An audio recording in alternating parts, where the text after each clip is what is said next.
Vamos lá, irmãos, nós vamos começar a estudar o capítulo 2, na verdade vamos ver o capítulo 22 inteiro hoje, onde o apóstolo Paulo já está ali preso,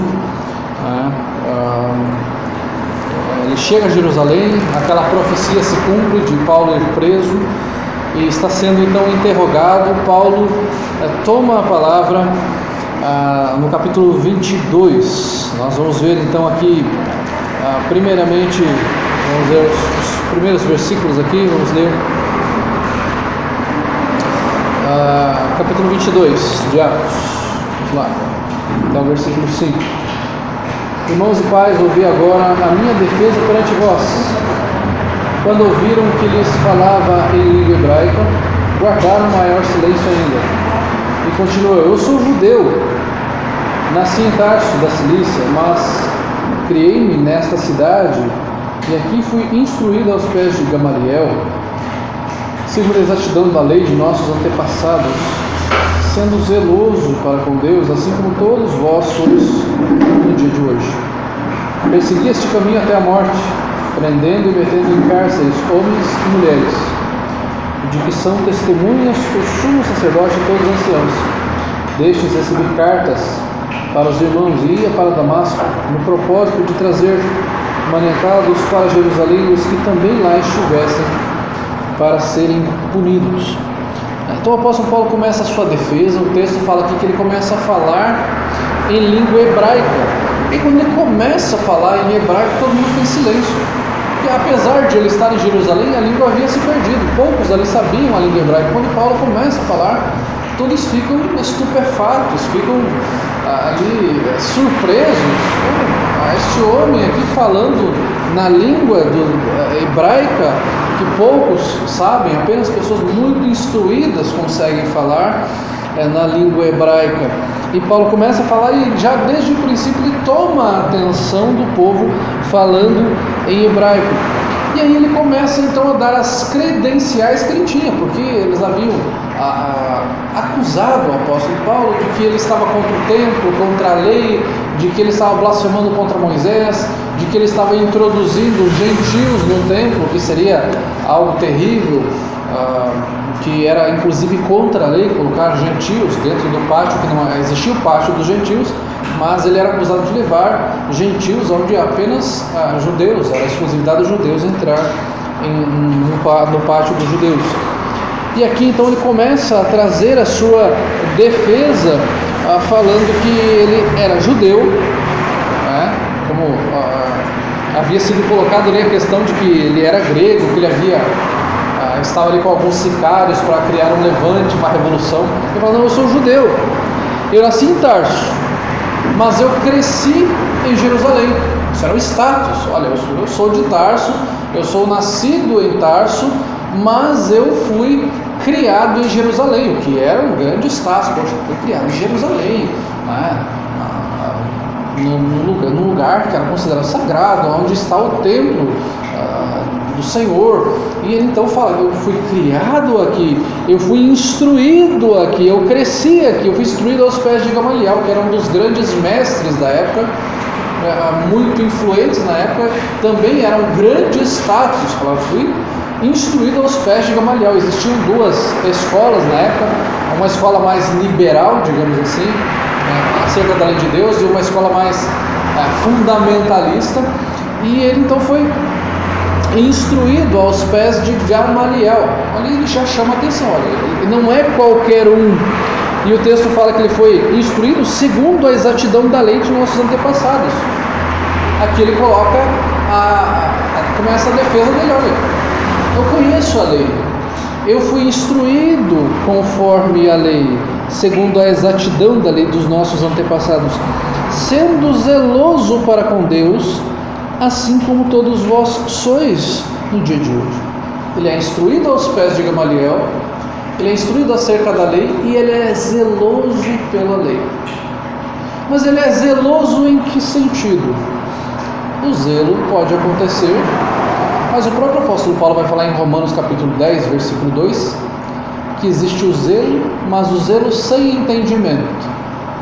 Se nós pegarmos, por exemplo, uma mãe tem o seu filho recém-nascido, 3, 4 meses de idade, no clima que nós estamos hoje, 32 graus deu a nossa cidade hoje. Eu fui lá levar comida para os cachorros, só de levar comida para os cachorros eu comecei a transpirar. Aí a mãe, toda zelosa com seu filho de 3, 4 meses de idade, fala: meu filho tem a pele tão fininha, eu não quero que ele passe frio, mesmo com esse calor. Eu vou colocar um gorrinho, eu vou colocar uma luvinha, eu vou colocar uma roupinha, um tip top, e vou colocar um cobertorzinho, enrolá-lo num cobertorzinho para garantir. Esta mãe está sendo zelosa? Claro que está. Ela está tentando cuidar do seu filho e está com medo que ele passe frio. Só que é um zelo sem entendimento.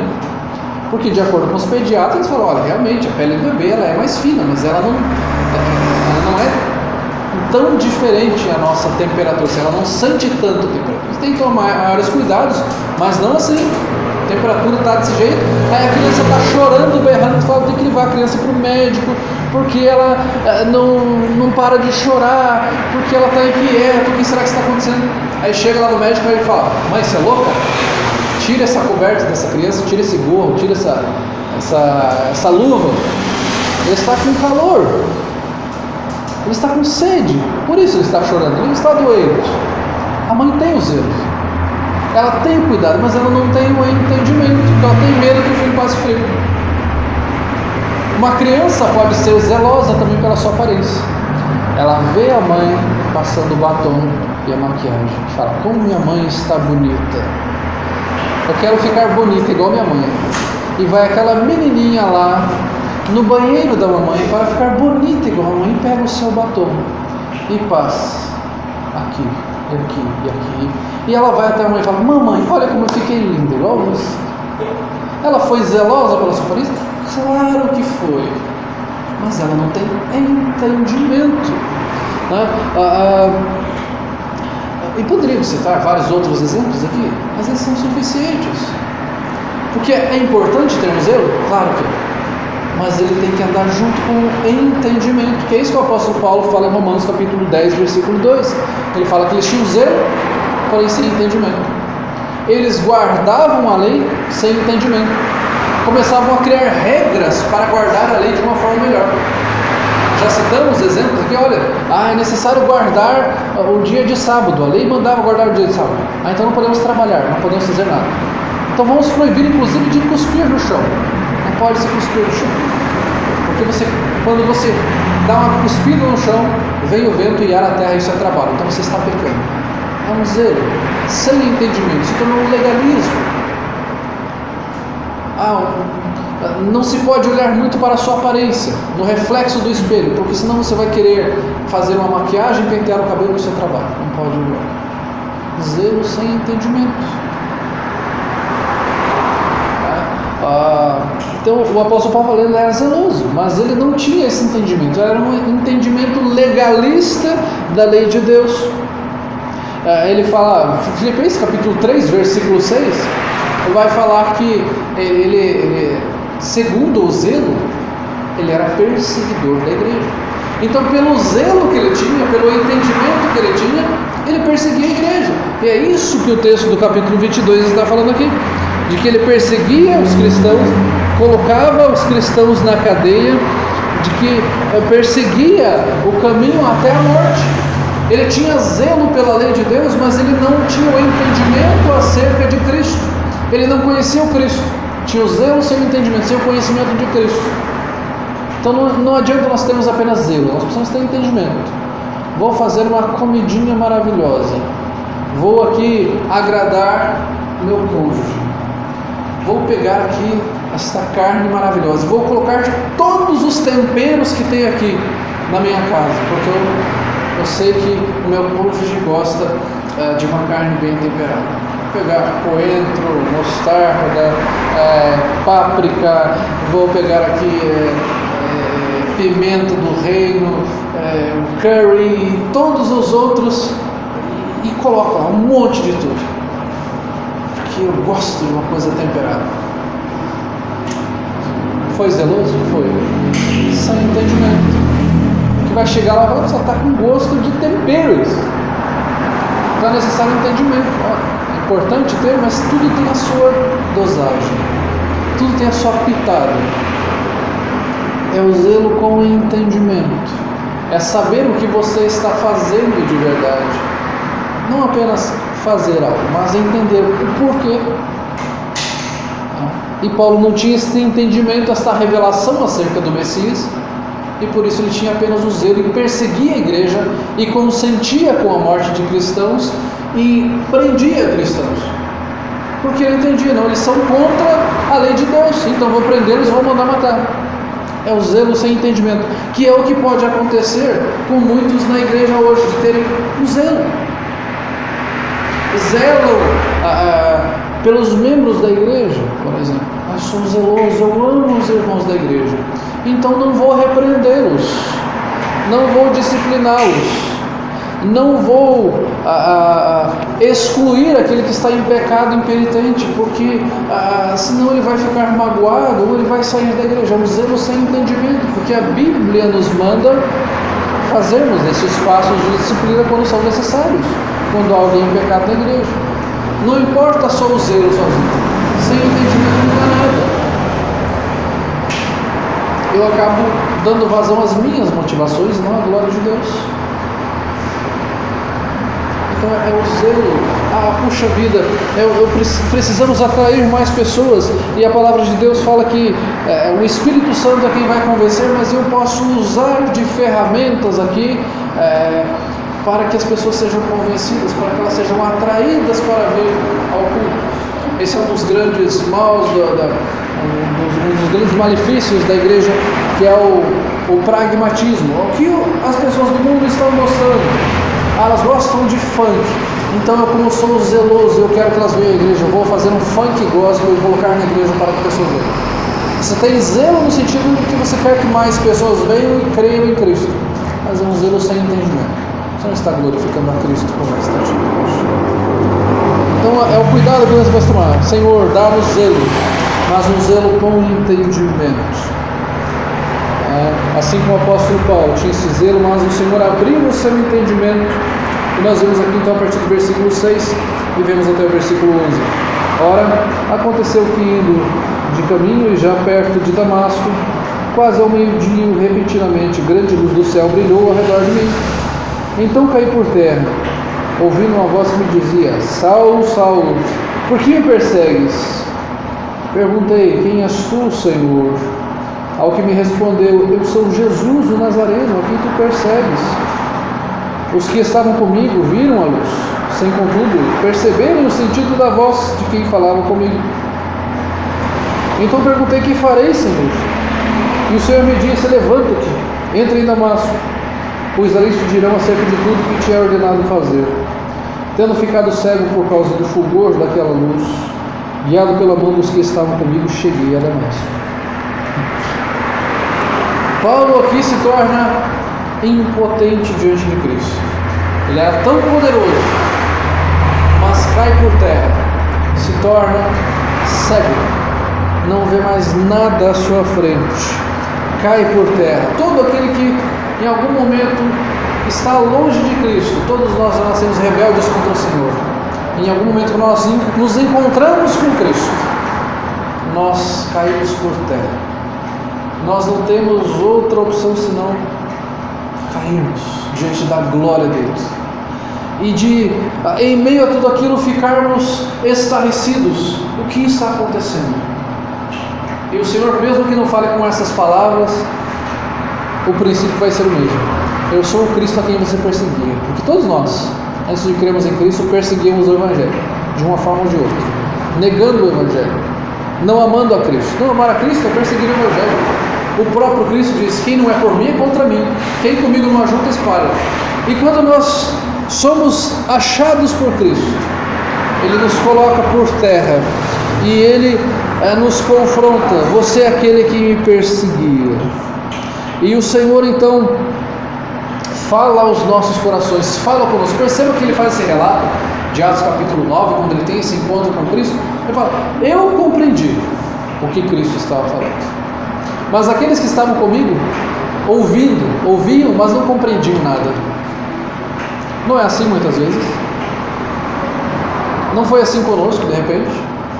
Você e eu cremos no Evangelho, ouvimos a mesma mensagem que muitos estavam ao redor de nós, no mesmo momento, com as mesmas palavras, e ele fez sentido apenas para nós. E aí você falou: eureka! Agora eu entendi. Mas aqueles outros que estavam ao seu redor, e muitas vezes muito mais inteligentes do que você,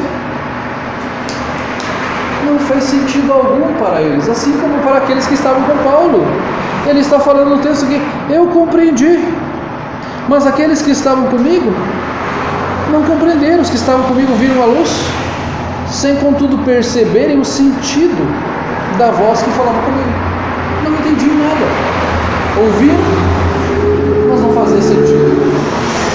Este é o Cristo que nos chama, que nos traz a esta graça irresistível, quando Ele nos faz compreender, abre os nossos corações. Este é o mistério, porque não é você que crê pelo seu entendimento, Ele te dá o entendimento para que você creia. Porque simplesmente não é possível. O meu irmão, o meu familiar, o meu amigo estava comigo no mesmo momento, ouviu a mesma palavra, ouviu da mesma forma que eu, ele é mais inteligente do que eu, e não compreendeu, porque é algo espiritual. Estes homens estavam com Paulo e não compreenderam. O apóstolo Paulo compreendeu. E o versículo 10 vai falar o seguinte: então perguntei, que farei, Senhor? E o Senhor me disse, levanta-te, entra em Damasco, pois ali dirão acerca de tudo o que te é ordenado fazer. A partir dali, ele já não seguia mais o seu próprio caminho, ele já não mais recebia ordens para perseguir cristãos, mas ele pergunta, Senhor, o que farei? Agora ele compreende quem é Senhor da sua vida. Quando ele cai por terra, ele compreende, Senhor, o que eu farei? O que o Senhor quer que eu faça? O cristão é assim. Quando ele compreende o Evangelho, ele fala, Senhor, agora o que eu farei? Eu vivia longe do Senhor, eu era Senhor, o que eu faço agora? Para onde irei? E o Senhor então fala, agora você vai para tal lugar, você vai agir assim, você vai ser levado. O versículo 11 fala que ele estava cego e foi levado, guiado pela mão. Aquele que era um homem poderoso, que colocava homens na prisão, agora está com os olhos espirituais já abertos, mas precisa ser guiado. Está impotente, está incapaz de andar por si só. Precisa desta condução. Mas o Senhor, primariamente, é quem conduz, quem manda ele fazer, e ele agora reconhece quem é o Senhor da sua vida. Quem é o Senhor da sua vida? Cristo. Se Cristo é o Senhor da sua vida, você não viverá de tal forma que eu sei o que eu quero para a minha vida, eu sei, eu faço, e não devo satisfação a ninguém. Me prostrarei diante do Senhor e falarei, Senhor, o que eu devo fazer? Qual é a sua vontade para a minha vida? O que o Senhor quer para mim, não o que eu quero. E aí então o texto prossegue. Versículo 12. Ele continua relatando o que havia acontecido, e nós temos esse relato já em Atos capítulo 9, o qual nós já estudamos. Versículo 12. Um homem chamado Ananias, piedoso conforme a lei, tendo bom testemunho de todos os judeus que ali moravam, veio procurar-me, pondo-se junto a mim, disse, Saulo, irmão, recebe novamente a vista. Nesta mesma hora recobrei a vista e olhei para ele. Então ele disse, o Deus de nossos pais de antemão te escolheu para conheceres a sua própria vontade, veres o justo e ouvires uma voz da sua própria boca. Ele vai até Ananias, o texto de Atos 9 vai falar que caem como escamas dos seus olhos e ele volta a ver. E o texto aqui, Paulo relata novamente, fala que Deus de antemão escolheu a Paulo. Deus escolheu cada um de nós de antemão, antes da fundação do mundo, para crermos nele. Isso chama eleição. Em algum momento da nossa vida, nós cremos. E o Senhor já havia determinado os tempos eternos. No Efésios capítulo 1 vai falar que Ele nos escolheu antes da fundação do mundo. Então o Senhor escolhe desta mesma forma o apóstolo Paulo. Em algum momento da sua vida ele iria crer. E foi neste momento que o Senhor transformou para ser um vaso, um instrumento nas mãos de Deus. Então ele é escolhido de antemão para conhecer a vontade de Deus, para ver o justo, para ouvir a voz da própria boca.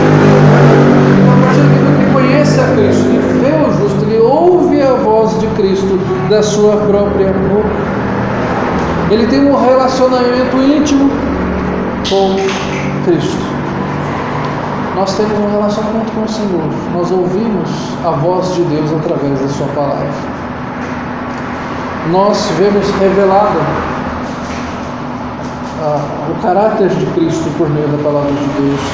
Nós falamos com Ele através das nossas orações.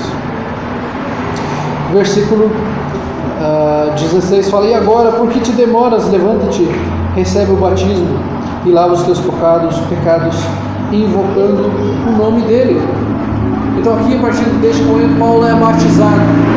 O batismo é um reconhecimento, né, de que ele está ali morrendo para a sua própria vida e vivendo para Cristo. O batismo não traz salvação para a vida, mas ela é um símbolo, ele é um sinal da nossa salvação, de que Paulo naquele momento morreu para si próprio e agora vive para Cristo. Então ele é batizado. O texto fala aqui de lavar os pecados, como um símbolo de lavar os pecados. O batismo não lava os pecados, ele é um símbolo de que nós morremos para nós e vivemos agora para Cristo, e que em Cristo fomos lavados pelo seu sangue precioso. Versículo 17: tendo eu voltado para Jerusalém, enquanto orava no templo, sobreveio-me um êxtase, e vi aquele que falava comigo: apressa-te e sai logo de Jerusalém, porque não receberão o teu testemunho a meu respeito. Eu disse: Senhor, eles bem sabem que eu encerrava em prisão e nas sinagogas açoitava os que criam em ti. Quando se derramava o sangue de Estevão, tua testemunha, eu também estava presente, consentia nisso e até guardei as vestes dos que o mataram. Mas ele me disse: vai, porque eu te enviarei para longe, aos gentios. Ele aqui recebe uma revelação do próprio Deus, do próprio Cristo, quando ele está em Jerusalém, e fala: olha, você que perseguia os cristãos, estou fazendo uma paráfrase, agora você será perseguido, porque eles não vão receber o seu testemunho a meu respeito. Você que perseguia aqueles que testemunhavam acerca de mim, agora está pregando acerca de mim. Eles não vão receber o teu testemunho, eles vão te perseguir. E é assim que fazem com os cristãos também. O mundo não recebe o testemunho de Jesus Cristo. Não adianta você sair pensando que, olha, eu vou sair e vão ouvir o testemunho de Cristo. Os eleitos vão ouvir, e são poucos. Há um remanescente. Mas a maior parte não vai ouvir o testemunho, vai endurecer o seu coração. E ali em Jerusalém, muito mais, haveria uma dureza de coração por parte dos judeus. E então o Senhor manda Paulo ser um ministro entre os gentios. Ele faz o seu trabalho anunciando primeiramente aos judeus, eles não recebem, ele é enviado agora até os gentios, para fora de Jerusalém. Este evangelho que foi levado a Jerusalém primeiramente, como em Atos capítulo 1, versículo 8 vai falar: recebereis poder ao descer sobre vós o Espírito Santo, e sereis minhas testemunhas, tanto em Jerusalém, toda a Judéia, Samaria e até os confins da terra. O evangelho começa em Jerusalém, mas ele é espalhado até os confins da terra, ele é levado. Paulo leva aos gentios esta mensagem, até que esta mensagem chegue a Roma depois, ao final. Então o Senhor fala: eu te enviarei. Esta é a diferença. Nós cristãos somos enviados pelo Senhor. Nós não fazemos aquilo que nós queremos, o Senhor nos envia. Somos servos dele. Paulo pede cartas ao sumo sacerdote para ser enviado a perseguir os cristãos. Mas agora o Senhor fala: você vai ser perseguido e eu vou te enviar a pregar o Evangelho. Ele agora é um instrumento nas mãos de Deus. Aquele que mandava prender, que consentia com a morte de cristãos, agora está pregando o Evangelho do Senhor Jesus Cristo. Aquele que era perseguidor, agora ele está restaurado, e agora ele é um servo rejeitado. E vemos então, a partir do versículo 22, do versículo 22 ao versículo 30, como este servo, a partir do momento que ele dá este testemunho, faz essa defesa diante daquelas autoridades, eles chegam à conclusão deles. Ouviram até esta palavra, e então gritaram dizendo: tira tal homem da terra, porque não convém que ele viva. Ora, Paulo havia pregado o Evangelho de Jesus Cristo para eles, falando de como Cristo havia se revelado a ele, como ele havia sido transformado pelo Senhor. E a reação deles é: mata este homem não merece viver. Tratavam-no como um blasfemo, como um fora da lei. Ora, estando eles gritando, arrojando de si as suas capas, atirando poeira para os ares, por forma de indignação, jogavam pó para o ar, por forma de raiva, de indignação. Versículo 24: ordenou ao comandante que Paulo fosse recolhido à fortaleza, que sob açoite fosse interrogado para saber por que motivo assim clamavam contra ele. Então aquele povo começa a clamar contra ele, o comandante não entende nada e fala: manda Paulo para a prisão, pega o chicote lá, dá uma chicotada nele para tirar dele. Por que o povo está tão indignado com ele? Versículo 25 diz: quando estavam amarrando com correias, disse Paulo ao centurião presente: ser-vos-á porventura lícito açoitar um cidadão romano sem estar condenado? Ouvindo isso, o centurião procurou o comandante e lhe disse: que estás para fazer? Porque este homem é cidadão romano. Vindo o comandante, perguntou a Paulo: dize-me, tu és romano? Ele disse: sou. Então aqui também demonstra como Paulo foi liberto providencialmente, e como nós podemos ser libertos de situações providenciais. Paulo fala, ele demonstra que ele é cristão, em nenhum momento ele esconde que ele é cristão, e por isso ele ia apanhar, ele estava inclusive ameaçado de morte. Mas falou: opa, vamos cumprir a lei também. A lei, eu sou cidadão romano, eu não posso ser açoitado sem um julgamento. E ser cidadão romano na época era um certo status. Eles tinham direitos diferentes, eles podiam apelar para César para serem julgados pelo próprio César.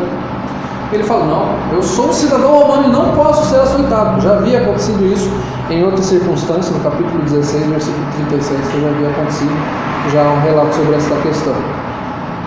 Então o comandante pergunta para ele se ele realmente é romano, ele fala: sou. Respondeu-lhe o comandante, versículo 28, a mim me custou grande soma de dinheiro este título de cidadão. Disse Paulo: pois eu o tenho por direito de nascimento. Na época poderia comprar uma cidadania, eles poderiam chegar, dar uma grande soma em dinheiro para serem cidadãos romanos. Estavam debaixo do Império Romano, tinham a proteção do Império, não poderiam ser presos por qualquer motivo, a alíquota de imposto era diferente, era menor, então eles tinham uma série de privilégios. E ele fala: eu paguei um dinheiro grande. Paulo fala: não, eu sou de nascimento. Provavelmente os parentes deles, os antepassados deles, tinham feito algum trabalho para Roma e haviam recebido esse título de cidadania que passava para os filhos, para os netos, para as futuras gerações. Eu falei: eu tenho por direito, não precisei comprar. Eu tenho direito de ser julgado sem ser açoitado. Então, o cristão também pode buscar os seus direitos.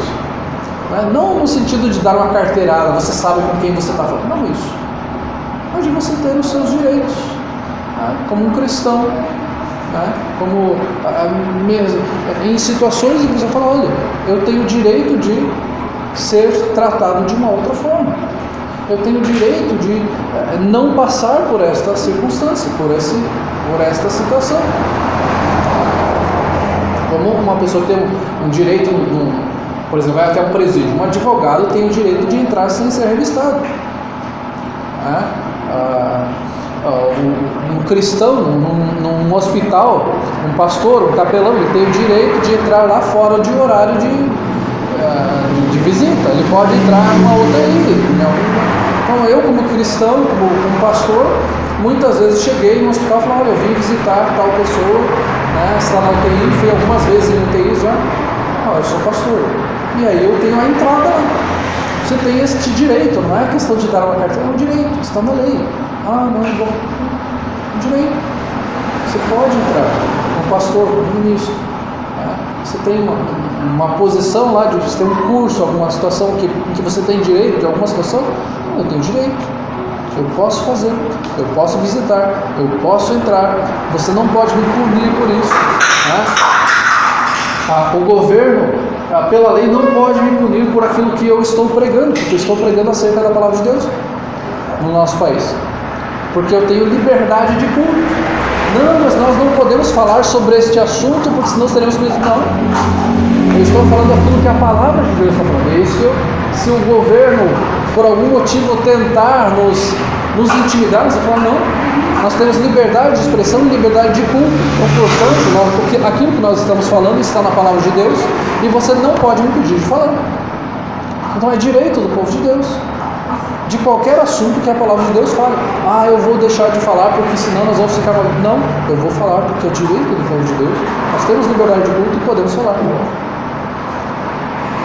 E mesmo se não pudéssemos, falaríamos, e aí seríamos perseguidos. Mas nós temos esse direito, liberdade de culto, vamos falar. Não vamos deixar de falar, não vamos nos intimidar com o governo, ou com movimentos, ou com ONGs, ou com siglas quaisquer que existam por aí. Liberdade de culto, liberdade de expressão. Nós temos esse direito, como o apóstolo Paulo tinha esse direito. O senhor romano tem direito de um julgamento diferente. É saber quais são os nossos direitos. Versículo 29, imediatamente, se afastaram os que estavam para o inquirirem com açoites. O próprio comandante sentiu-se receoso quando soube que Paulo era romano, porque o mandara amarrar. No dia seguinte, querendo certificar-se dos motivos por que vinha ele sendo acusado pelos judeus, soltou e ordenou que se reunissem os principais sacerdotes e todo o sinédrio, e mandando trazer Paulo, apresentou-se perante eles. Então aqui ainda há todo esse julgamento, trazem ali pessoas, sacerdotes, os membros do sinédrio para esclarecer esta circunstância. Então nós vemos aqui como o apóstolo Paulo não nega o Evangelho. Ele está preso ali e fala, estou preso, mas isso aconteceu comigo, eu fui transformado, eu fui regenerado, eu tive um encontro com Cristo, eu fui salvo, eu fui liberto por Cristo. Ele tirou as minhas amarras, ele tirou a venda dos meus olhos, ele me fez ver. Este é o Evangelho que o apóstolo Paulo prega. E ele é rejeitado, ele é perseguido por isso. E isso nos deve encorajar, porque apesar de sermos perseguidos, o Senhor irá abrir olhos de alguns. E por outro lado, não devemos pensar, então Senhor, quando eu falar para o povo, todos eles vão entender. O Senhor vai abrir os olhos de alguns e de outros não. Porque o Senhor é soberano, porque Ele salva aqueles a quem Ele quer, aqueles que foram eleitos por Ele. É a graça e a misericórdia do Senhor, é o cuidado, o amor que Ele tem para com o seu povo. E nós não devemos nos desencorajar, nem nos acovardarmos de pregar o Evangelho, de pregarmos em toda e qualquer circunstância, e buscarmos, nos privilégios que nós temos, levar o Evangelho, na liberdade de culto, na liberdade de expressão que nós temos, de levar o Evangelho, de falar, é nesse que eu creio, é em Cristo.